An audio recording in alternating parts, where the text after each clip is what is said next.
in some of those same states that used to segregate, they are now banning our book. And they're banning my students' words beside the Diary of Anne Frank. Welcome to The Torch, a podcast by the Riverside County Office of Education. Hello and welcome. I'm Dominique Samario, the Chief Strategic Partnerships and Communications Officer at the Riverside County Office of Education. Here on The Torch, our goal is to highlight the issues our families and educators are talking about and explore them with education thought leaders.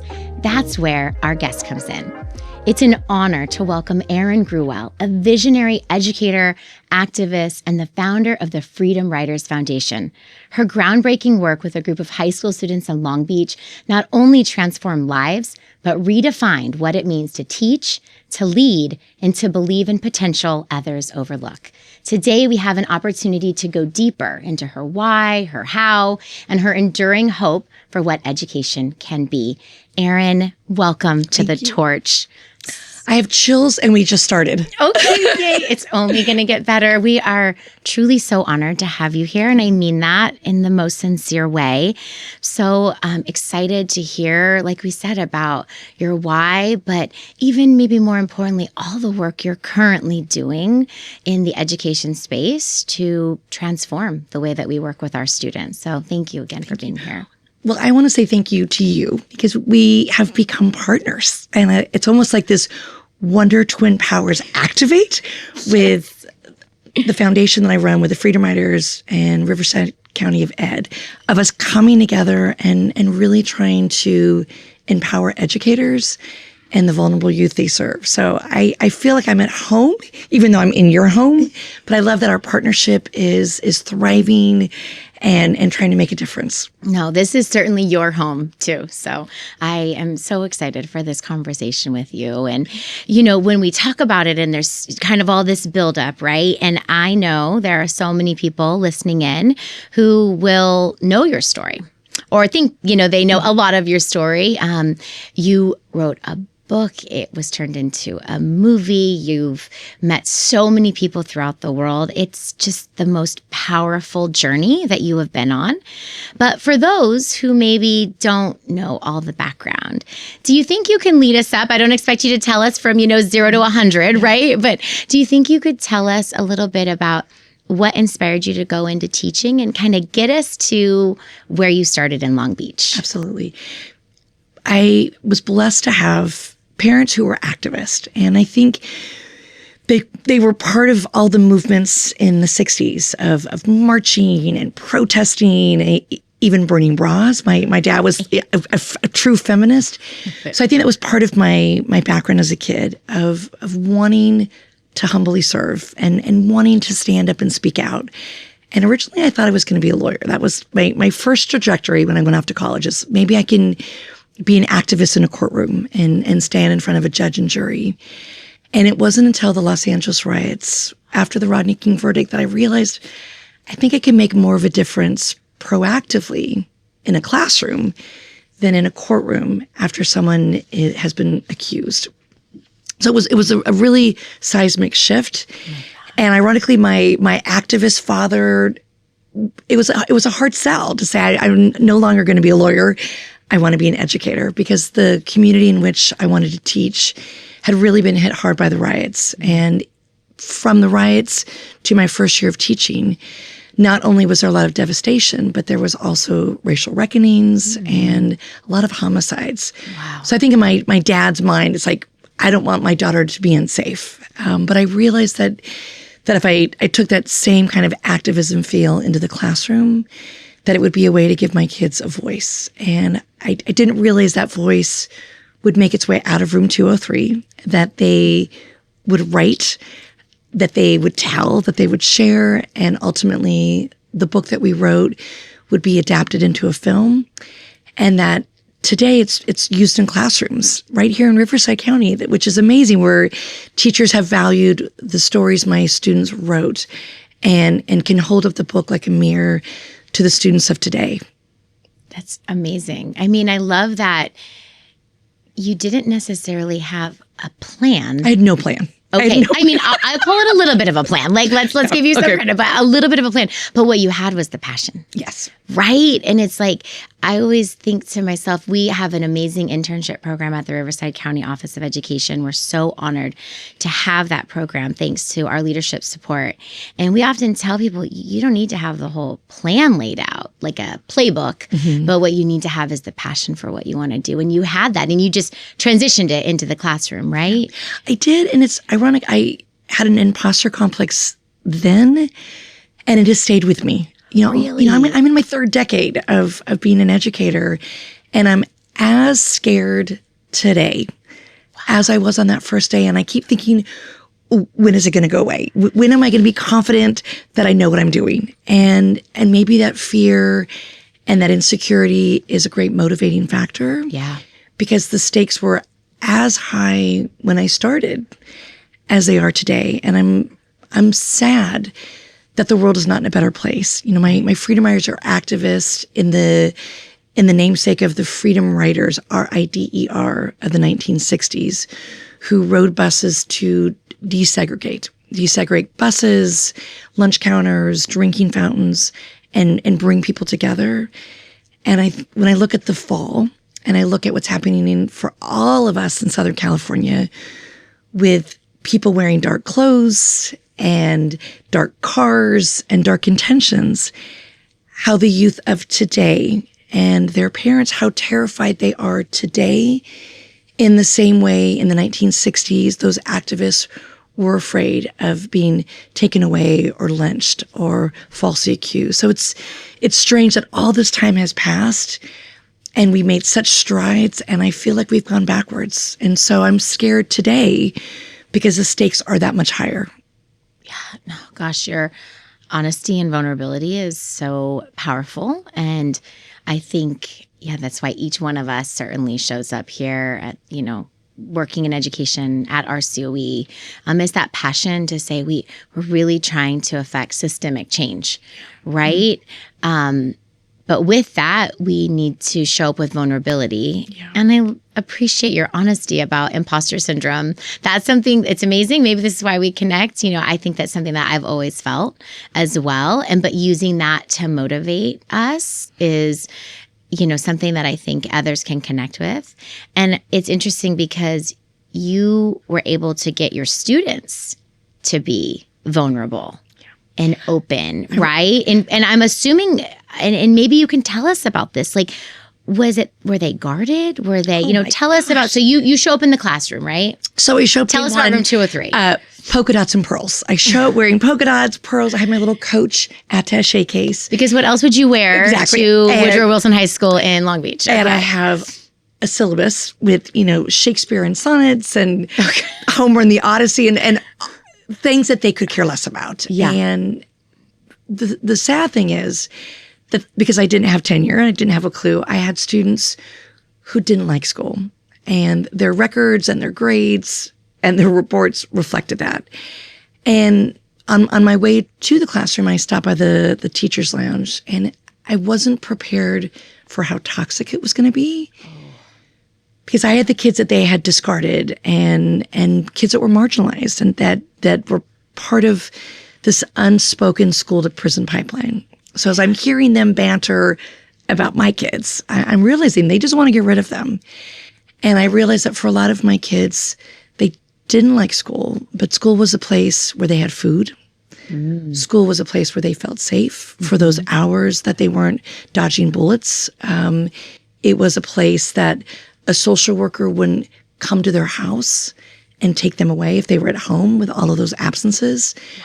And I think one of the first telltale signs is when my syllabus came right back at me in the form of a paper airplane with the question, why do we have to read books written by dead white guys in tights?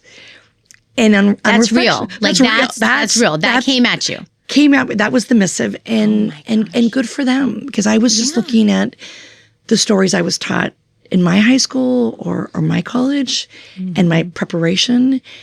And I realized I have to find things that are culturally rich and sensitive that relate to my students.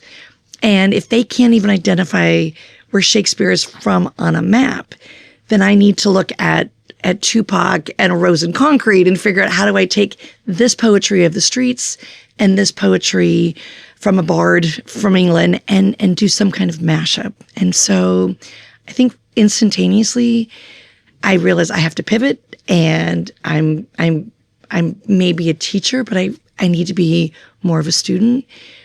And what are they walking in here with? And that's really, I think, where our journey started, was what are their stories? What are their narratives? And they so proudly and poignantly wrote about their stories, and they're painful, about not having a father in the home, or having a father who was incarcerated, or having a father who was 6 feet under, or living in a 1-bedroom apartment with 11 people, and turning spaces into sleeping quarters, or coming to this country to be a part of a dream with parents who served and sacrificed for their kids, but also that fear of not having status.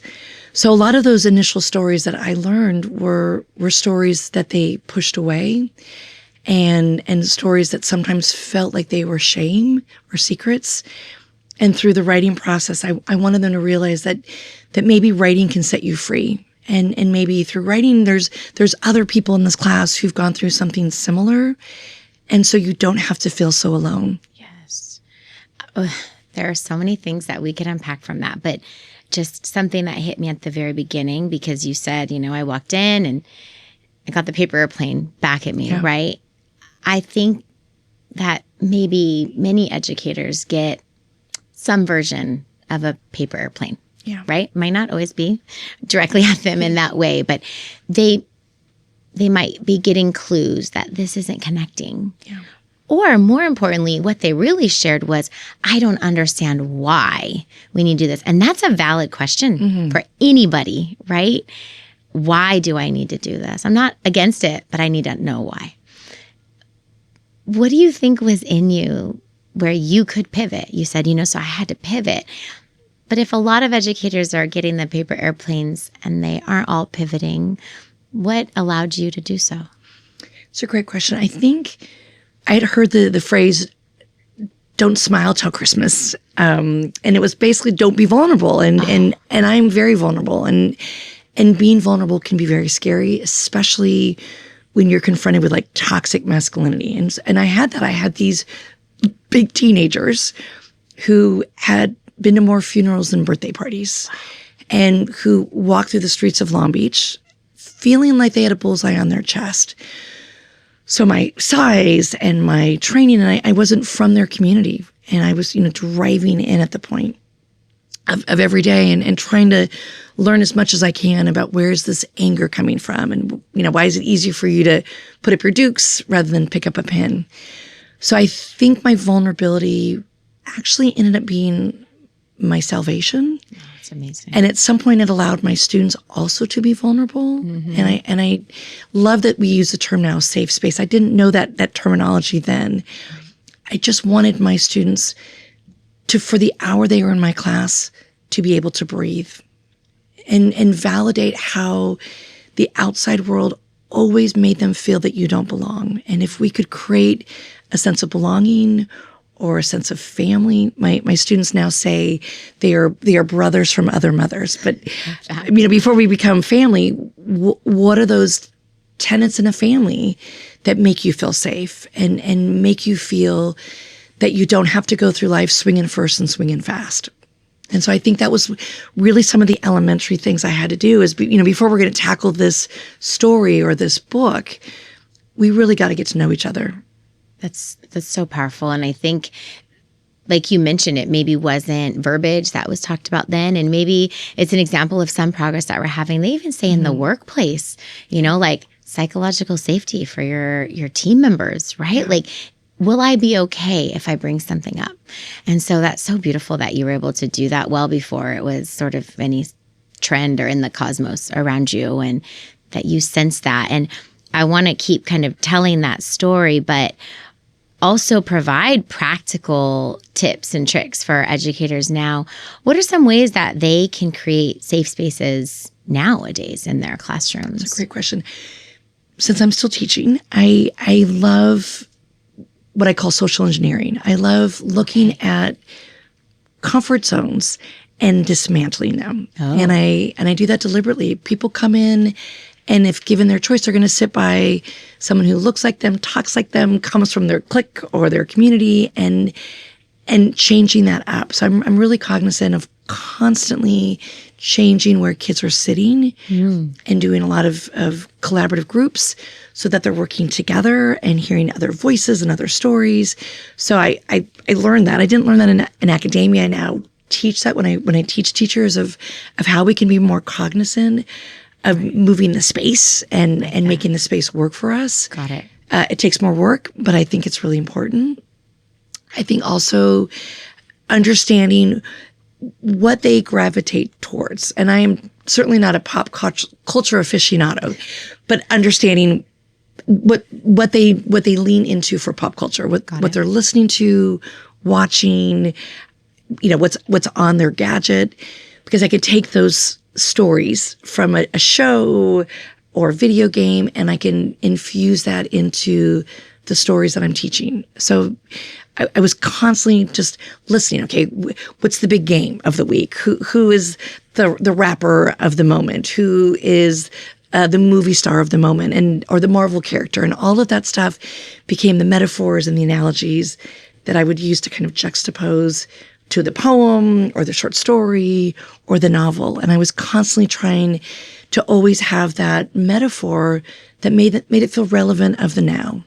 And I think that we have teachers have to go in assuming that they're going to push us away and they're going to feel that, why is this relevant now? And I think we have to work a little harder to prove why it's real and relevant of the now.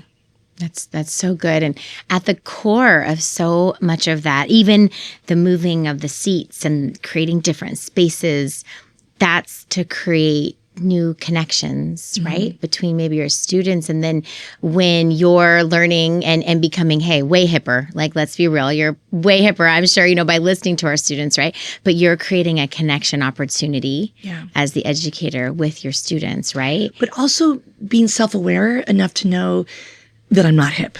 I could never come in and be too cool. Yeah. Because I would be crucified. Yeah. So it was having just enough knowledge. A perfect example is Tony, who's on that beautiful picture behind you at graduation, literally lived 3 blocks from Calvin Broadus III. I didn't know who Calvin Broadus III was. I knew him as Snoop Dogg. But at that time, Snoop was the #1 album in America. And he was on rotation, and every single video that was playing on MTV was filmed at MLK Park or VIP Records. So I just had to know enough that their buddy Calvin Broadus was Snoop Dogg. And I couldn't stand in front of them and recite a Snoop song. I would be crucified. I'm not cool, I'm not hip. But I just had to know enough to kind of put that on a silver platter. Yes. And start the conversation and take a class appropriate lyric, if there was such thing as a class appropriate Snoop Dogg lyric at that time. I think so. Yeah, I think so. And infuse it into whatever lesson. And I would take, if I was doing grammar, I would make the sentences. So if I had a sentence that I could infuse Snoop into, that I was creating, so it took more work, but I was taking those elements of pop culture and infusing them into grammar or infusing them into whatever the subject of the moment was. That's so good. And it probably, catches them off guard in that moment, right? Yeah. And there's that element of surprise, like, wait a second, she knows this, knows just enough, right? Just a touch. Yeah. Just a touch. So now you're in the classroom, you're connecting with them. You're being vulnerable, they're starting to open up. And you were mentioning they're starting to tell their stories, right? And a lot of them were about trauma. What did you do? And I mean, maybe you were learning along the way, I don't know, but to prevent re-traumatizing, like by telling those stories, was it because the space felt safe? How did you do that and create that safety? So something actually happened in the class that was really traumatic, and it was an act of good old-fashioned bullying. One of my students in a rival gang took out a piece of paper and drew a really horrible caricature, and it was racist and it was wrong. And in the film, they bring that scene to life, and it's a little deceptive in the film because I had a graffiti artist who was Latino, who was brought to life in the film, and it leads you to believe that Carlos, the graffiti artist, was the one that drew the note, and it wasn't. It was Melvin, who's African American, and Sherrod, who was also African American, was a recipient of this note. And on the bottom of this note, it said, "Pass me." And it was horrific. And when the note was passed, there was laughter and fist bumps and high fives. And it was so visceral that I realized that this kid who was transferred into my class because he'd brought a gun to his previous English class at another school, that this could blow up in a community that had already buried over 120 kids. I just thought that one of these kids, if I send them away, they could not just reach for a fist at school or a piece of paper, but on the streets, they could reach for a gun in a city where that was a real possibility. So in trying to show the severity of it, I use an example of the Nazis, and I use an example of propaganda in the hands of the Nazis during the Holocaust. And I got crickets. And as I'm ranting and raving, my students had no idea what I was talking about and had never even heard the word Holocaust. And in that pivot of like, how do I connect? When I asked who had heard of it, no one had. Wow. And in my pivot, I said, raise your hand if you've ever been shot at. And every single kid had. So I realized that violence was a reality. I realized that intolerance was a reality, and I realized I don't know enough about the subject, but they're leaning in. How do I get them to find people who have experienced this? And started figuring out ways to bring this subject to life. Even though I'm not a historian, even though I'm not Jewish, my students weren't either, but I had this idea, if I can get someone who was their age now, who had gone through such an atrocity, and reframe the idea of being a victim to being a survivor, that maybe we could reframe our own stories and our own narratives from being a victim to being a survivor. It's a very empowering kind of way of rebranding. Powerful. Yes. So I just try to figure out how do I take them on a field trip when everyone says no? How do I bring in a survivor who survived Auschwitz when everybody said no? And that became this risk of mine to say, we're going to do this together, even though people don't trust you getting on a bus and they don't trust you getting brand new books. It almost felt like subversive and kind of sneaky that we were going to do these things. And once we started doing these things outside of the classroom, they became like lifelong learners. Like, oh my God, we can learn when there's no bell and there's no test and we're not, doing a 5-paragraph essay. We're talking to somebody who has a tattoo, but not a tattoo of choice. And the tattoo was on a forearm that they got after walking under a sign that said Arbach Macht frei at Auschwitz. And that tattoo is a number because they stripped her of her name. That was like a really powerful connection. And this woman was so electrifying to them because she was a slave in her lifetime. And she was able to speak to them about hunger and food insecurity and labels and stereotypes and everything that was so dehumanizing, but also speak to them about what does it mean to be a survivor and reclaim and it was electrifying. And then it was like, we want more. Where else can we go? What else can we read? Where else, can we find the answers? And it just became this way where every single student had leaned in and they'd bought in and they were part of that generating of ideas. And it was so exciting. It's still so exciting. And ironically, the same woman that we met all those years ago, we just celebrated her 101st birthday party. No. She's 101 years old. Still feisty, still the prettiest girl in the room, and still kind of like their gentle grandma.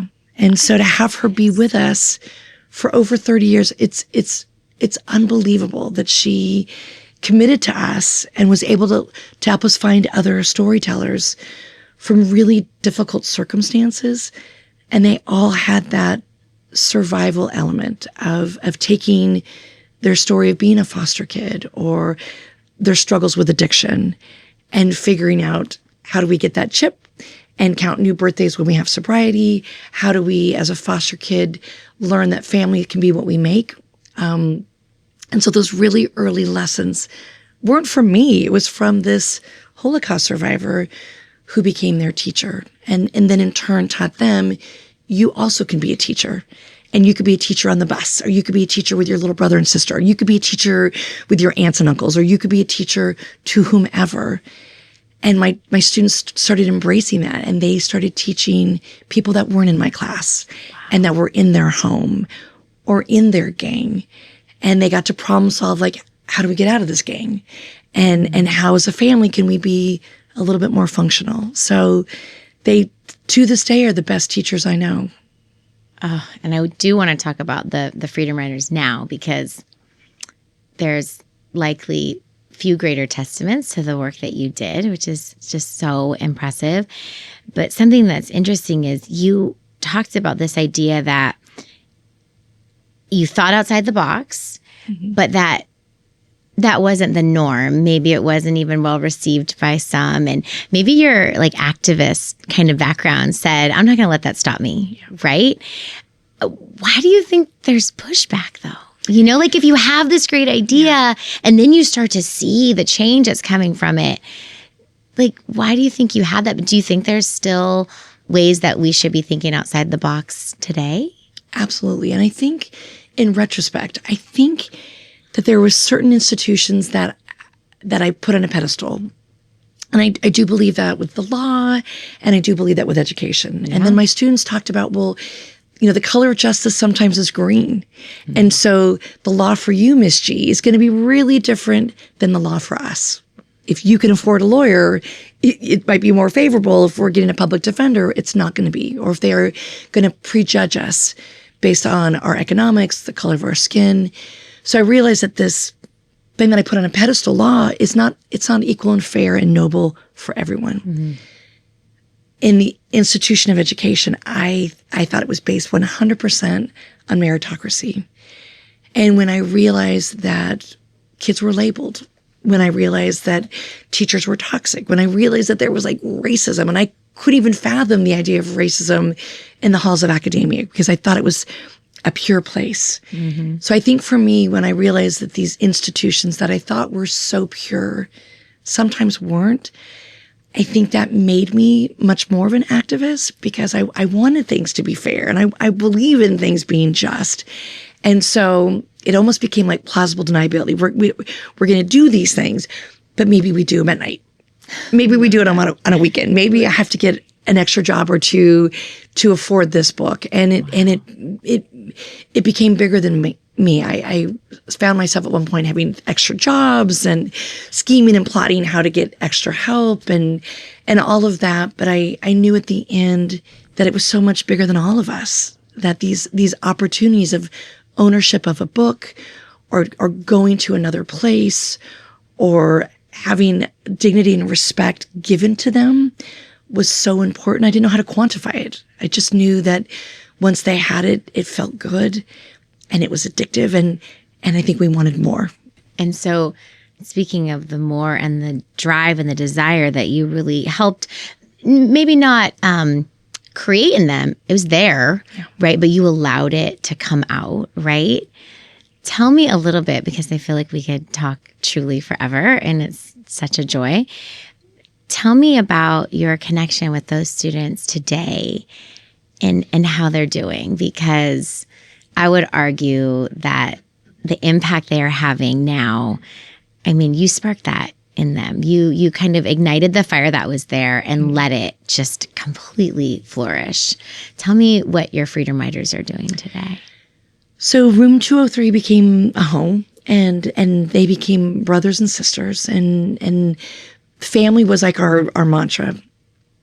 And then they graduated, and it was so celebratory and so scary. You know, this safe space that has been a cocoon, we are now going out in the world. So the book became a way for us to stay together and to also give them a scholarship. So the crazy thing, we make this book, we think we're going to go to Kinko's, and we send it to some publishing houses, and everyone rejects us. No. And we just thought, we'll keep trying. And ironically, we won an award called the Spirit of Anne Frank Award. And how fitting. Can I just say, like, so how apropos. fitting, right? Oh my gosh, So that's we amazing. sent the book to the people who published Anne's diary. And they had already rejected us, but we went back to the drawing board. We tried to edit and when I say we, the Freedom Writers editing it and resent it, and they took a chance. So it is fitting that the same publishing house that published Anne, which at one point was the number 2 most read book, second only to the Bible. So here's a book by a little girl from 13 to 15 in her attic. And my students were following in her footsteps, from that tender age of 14 to 18, because I had them for 4 years. And now with this book, we're going to send you to college. And we realized we weren't ready to say goodbye. We weren't ready for it to be over. And so after that first year, we thought, well, let's go to all the places we've read and bring them to life. And we ended up going to Anne Frank's attic. We ended up going to Auschwitz. We ended up going to a war-torn country, Bosnia-Herzegovina. And I think after that 19 days of going to these relics and landmarks that we had read about on, black and white on a page, and now it's like live and Technicolor, and we can touch and feel these places. At that point, we solidified that we're not ready to say goodbye. Mm-hmm. So decades later, we are still very much a family. And part of the joy of creating a foundation is they're my colleagues and they're my staff. And we try to take the lessons that we learned the hard way and when and how we fell, and to teach others how to catch somebody before they fall, or how to do things differently. And so the Freedom Writers are taking this message into classrooms and schools and universities, and even right here in Riverside County. The fact that Sonia, one of my beloved students who came to this country after a civil war in Nicaragua, and all of that fear that being an immigrant and being poor, and now she's an advocate in student engagement for it's unbelievable.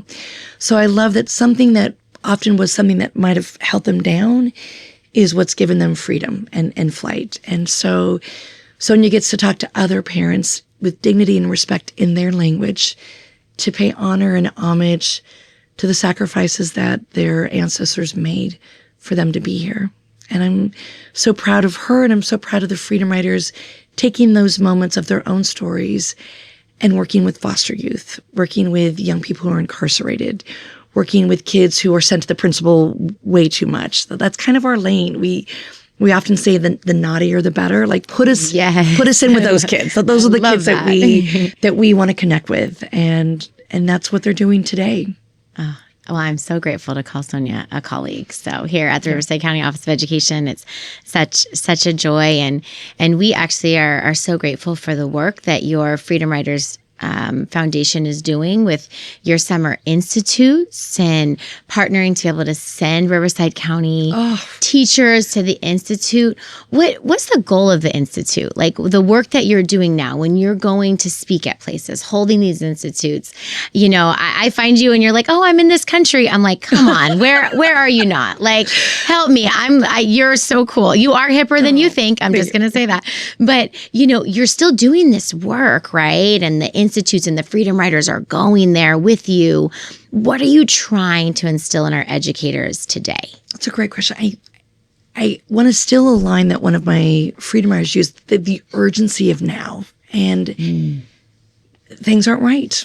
Things aren't just. Things aren't normal. So I think the beauty of education is it's the best way to equalize an unfair playing field. And so if we can help teachers create equity and inclusion in a classroom, if we can help teachers model what acceptance looks like, if we can teach our kids to stand up and speak up, when culturally sometimes the saying of snitches get stitches, if we can teach kids to have a voice when they have felt voiceless, the urgency of now is now. And so I think for us, the importance of, I'm not a politician and I'm not a pundit, but education has been politicized, immigration has been politicized, even terms like diversity have been politicized, that we feel that we got a lot of fight in us. And our namesake, the Freedom Riders from the 1960s, were young. They were like teenagers and in their early 20s getting on buses and like going to depots that were segregated and saying, I want to drink out of that drinking fountain. I want to sit at that lunch counter. I want to sit on that bus with my friend. And they weren't met with a hero's welcome. They were met with guard dogs, vicious German shepherds or metal batons or the KKK and Molotov cocktails. And they were beat physically and metaphorically, and yet they kept writing. And I feel like my Freedom Riders have that same kind of passion of like, we have to keep fighting, because the book that they wrote in some of those same states that used to segregate, they are now banning our book. And they're banning my students' words beside the Diary of Anne Frank. And they're banning our book beside people who just want to live authentically and love. And so to be in a place in my lifetime where something we are so proud of is being banned and taken out of libraries and taken out of schools is crazy. And I think in a free society, we have to be able to freely read. And so I think now that we're being banned in places like Texas and places like Florida, it's just made us feel more urgent, because the stories they were writing about are stories that kids are living today. Stories of abuse, physical, sexual, emotional. We can't take those stories away from the kids, but what we can do is listen and love them back to life. And I think that our book gives kids the opportunity to read and say, I'm not alone, but I can write. And in writing, I can write a different chapter to my own story, or I can think of a different ending. And I think that's what my students just desperately wanted to believe, is maybe there can be a different ending. And the stories they read as little kids that were fairy tales didn't suit them, because they didn't know that happy endings were real. And so I think now we are in every class that we can, in every juvenile hall that we can, because there's some kid in a dark place. And if we can just be a very small light in a dark place, then it is worth the travel and getting up early and being scared every moment of every day. It is worth it. Oh my gosh. Well, that's so beautiful. And thank you for your openness and honesty, and in all of the opportunities that I've had to engage with your Freedom Riders and with my colleague and at the Riverside County Office of Education. They are doing that. And, there's educators in our county, teachers at local high schools who came from your classroom, right? And they are that example every single day for our students, right? And you touched on this a little bit.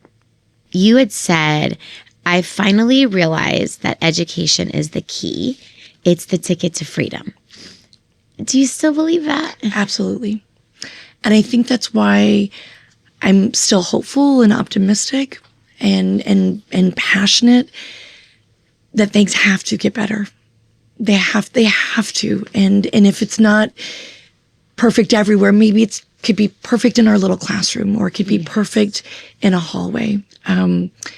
What I loved is the teachers that you have sent to us from Riverside County that we were able to teach with and beside, is that they too have that same urgency. And they are really the folks that are in the trenches, fighting for those kids, fighting for their kids, and fighting for themselves, and fighting for the North Star and the beliefs that we believe in. I hate that we have to code switch and modify the words that we use. That teachers are afraid to use certain words. A Freedom Rider is at Vista Marietta, and she's teaching ethnic studies. And she is terrified of all the lessons that she's put together to amplify voices are going to be silenced because of a parent or a school board or a politician that's going to say, oh, that's too controversial. And that's very real in our profession right now. And so I think that we have to become political, and we have to be advocates, and we have to be allies for those that we love. And I think that no one went into this profession thinking that we were going to be these activists, but I think that we have to step up now and fight a really good fight. Maybe now it's not just creating a safe space for our students, but for the people who are passionate about educating them, right? And allowing their creativity and drive and innovative ideas, letting them be safe. Right? And I think knowing that we're willing to stand up for them. I think what I love about Dr. Gomez is his belief that if those dark masks and dark cars and dark intentions show up at any school in Riverside County, they're not going to have access. They're not welcome in our schools. They're not welcome in our sanctuaries. And I love that we have a leader who has said that and will defend that. And I love that in this political climate that a leader like Dr. Gomez is willing to say, these are our beliefs. This is the hill that we're going to die on. Stay away. And I love that folks like you and Sonia are saying to these parents who their kids are afraid to go to school, to say you need to go to school, and we're going to be here when you get home. And why we as parents are scared, we're going to get resources and tools of how to be safe from the system. And I love that I can say proudly that we are your partner, because you are giving a voice to not just the kids and the teachers, but all of the parents who at this very time need to know that someone in this world has their back. Someone in this world knows their story. I love that Dr. Gomez is a child of immigration. Mm-hmm. I love that he knows what it's like to go to bed hungry, to see a mom sacrifice, to see everything that goes into the dignity of a young boy becoming a doctor. And I think parents right now need to be hailed. They need to be celebrated. They need to be elevated. And they need to feel safe. And I think that's what your county is doing so beautifully. I just hope the rest of the country is listening. The other 50 states are learning from us. And I'm sad that they don't have leaders like Dr. Gomez in their counties or their school systems. But I think we're really gifted and we're really blessed to have that. And I think that we have to celebrate that. It is an honor to get to do this work and be this passionate and support organizations like yours who are just providing our educators what they need to feel safe and take their work to the next level. It's honestly a gift and a joy to get to do this in partnership with you and support the legacy that you've created. And I know that it is difficult and things can get overwhelming and we can focus on the news is coming in and there's always something new. And but just, before we come to a close, I'd love for you to share with our listeners, parents, educators, students, what still gives you hope. I want to go back to the words of a 15-year-old girl in an attic days before she was captured. When the war was raging and she eventually lost her life in a concentration camp. But this very simple sentence was, in spite of everything, I still believe that people are truly good at heart. And I think about that line all the time, that in spite of everything now, that there are good people and they're good at heart. And I think that this opportunity to have a conversation is that reminder of shining a light on all of those good people and reminding us that the work is real and it's relevant and it is hard and it is heavy. But at the end of all of that, there is still hope that a kid is going to be in a class and a light bulb is going to go on and they're going to realize I'm smart. Or a kid is going to look at a teacher that looks like them and that talks like them and comes from a place that they come from. And that kid could say, I can be that. I can be an educator. I can go to college. I can go all the way. I can come back and have my own classroom. And I think that's what gives me hope, is that we can continue to do that for every kid.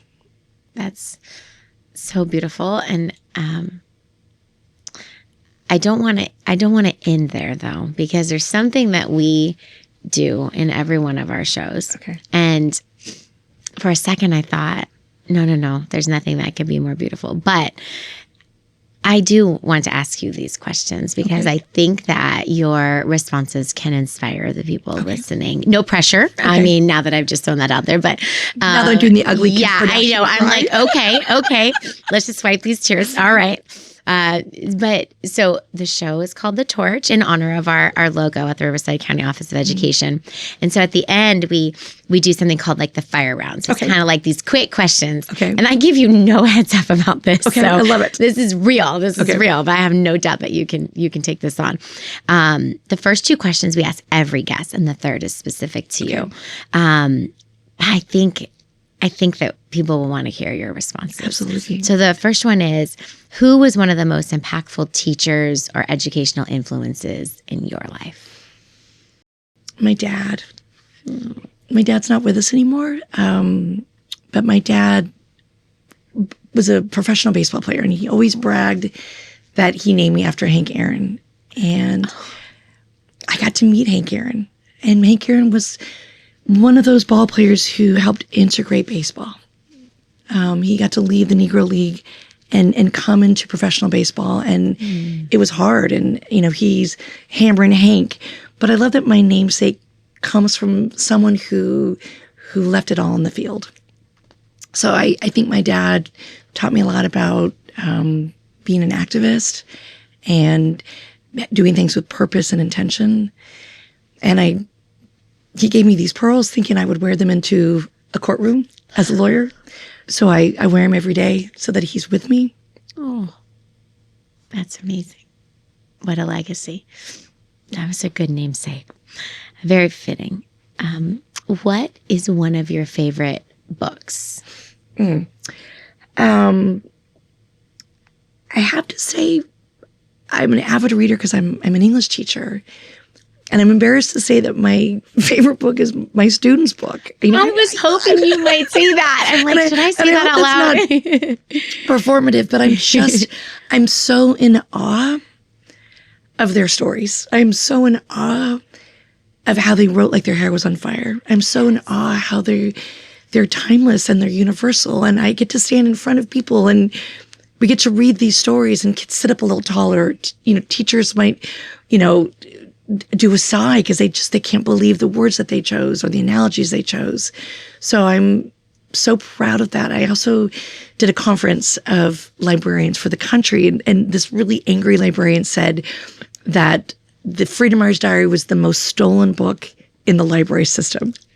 And I think she wanted me to be really remorseful, and I kind of was excited that somehow, some way that the kids find the book and maybe they forget to turn it in for a moment in time. But in that moment in time, the moment that they have it, that it's meaningful. So I'm so proud of the book, and I detach myself from the book because I think of them where they were, and when they wrote, they were anonymous, and where they are, and when they pierce there's like audible gasp. We'll read a story, freedom writers will be in the room, and then they claim it.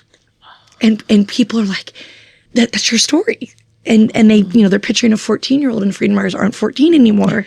But the fact that people still gasp and people still are so surprised in the beauty of their words. That's a perfect answer to that. And the final one, and I swear we had this concept before you shared a quote earlier, but you are truly a beautiful writer. And I know you give all the credit to the Freedom Writers who did an exceptional job, but you are a beautiful writer.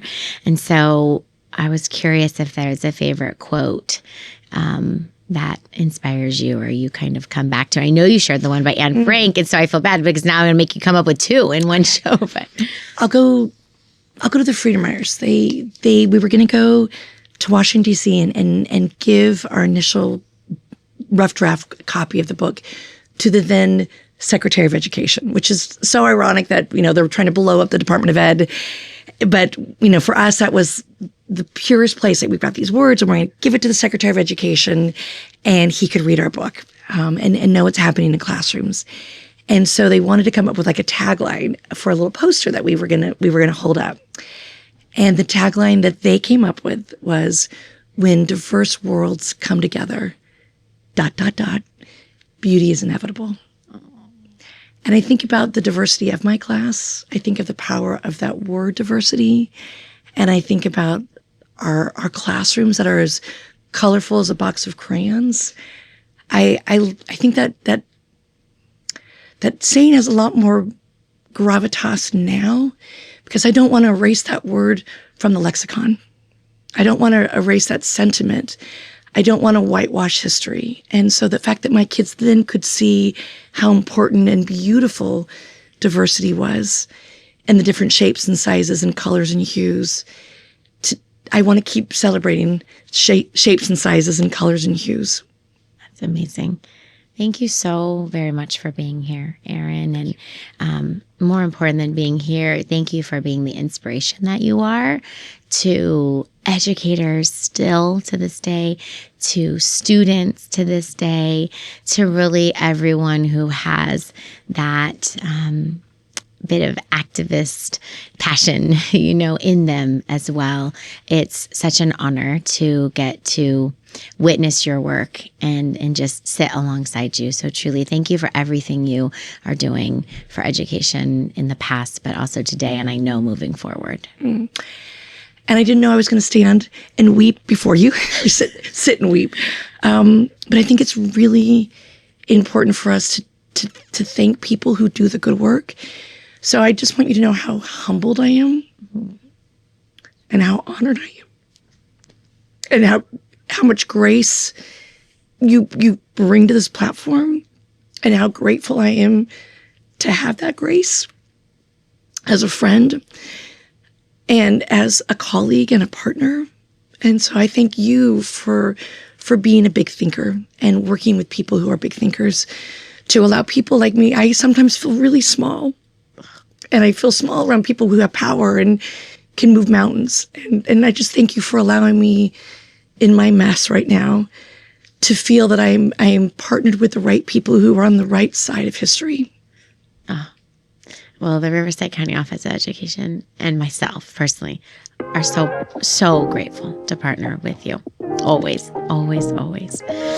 And we are so grateful to everyone who listens in. The Torch is a monthly series from the Riverside County Office of Education, so make sure to follow us on your favorite streaming platform, including YouTube, Spotify, Apple Podcasts. We are truly honored to share these important discussions so we can all support our families, educators, and everyone passionate about delivering the very best for our students.